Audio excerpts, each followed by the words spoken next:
चूरावा जे चलेला पतल पे, ओह पे दही मेड़राय,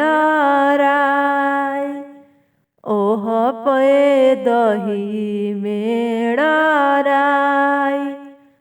ओह ऊपर गुड़ावा के डाली के, चूरा दही सड़ सड़ घोटाय, चूरा दही सड़ सड़ घोटाय। तिलकुट बाजार से मांगाई के, तिलावा घर में बान्हाई, तिलावा घर में बान्हाई। भोरे भोरे गंगाया स्नान कर, तिलकुट तिलवाजु छुअल जाय, तिलकुट तिलवा छुअल जाय।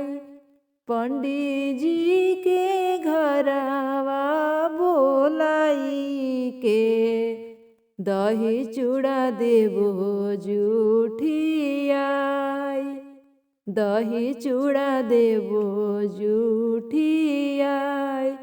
तबे सब दही चूड़ा खाय, तबे सब कोई दही चूड़ा खाय। सांझी में बनी है खिचड़िया, ऊपर से चोखा देबो बनाय। सांझी के बनी है खिचड़िया, ऊपर से चोखा देबो बनाय।